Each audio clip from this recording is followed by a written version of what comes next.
There we go with Caesar 4:24 2b. Now, this bit you've already done before right up to about here. But let me review it quickly for you if you've forgotten. There was, for these reasons, a problem.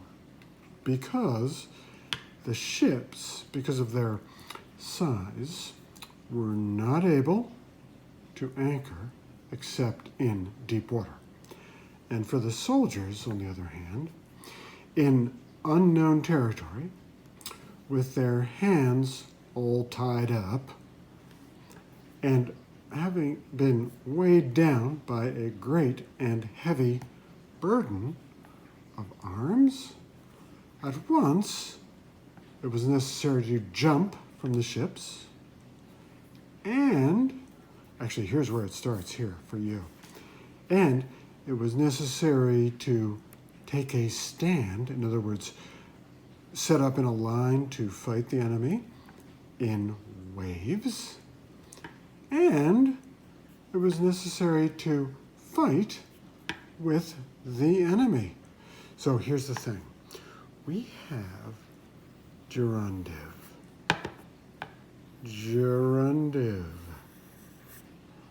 and gerundive. Wow, gerundive is an adjective, is passive. If you forget that, I'll never forgive you. And these are all in passive periphrastics.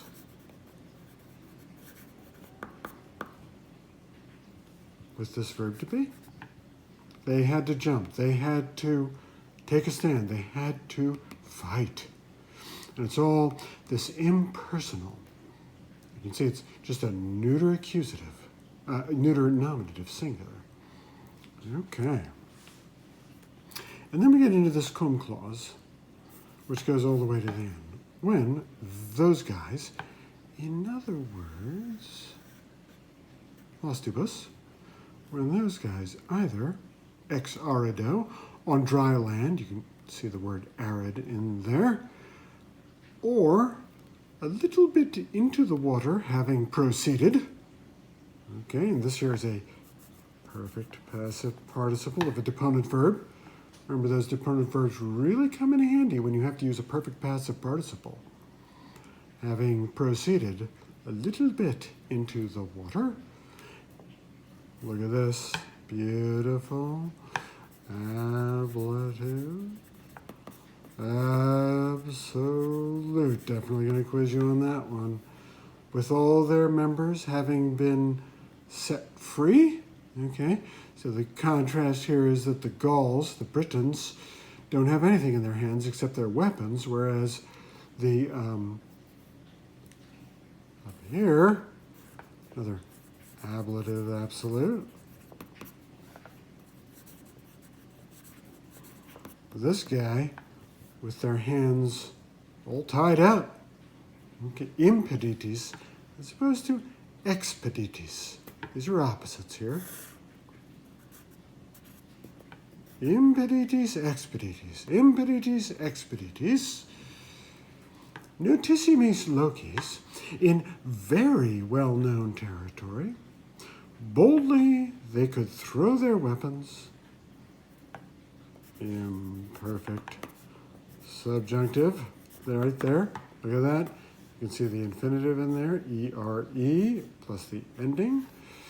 They could throw their weapons, and they could alarm our horses, who were insue factos. This is a funny word. It just means they're unacclimated. They're not used to fighting in the water.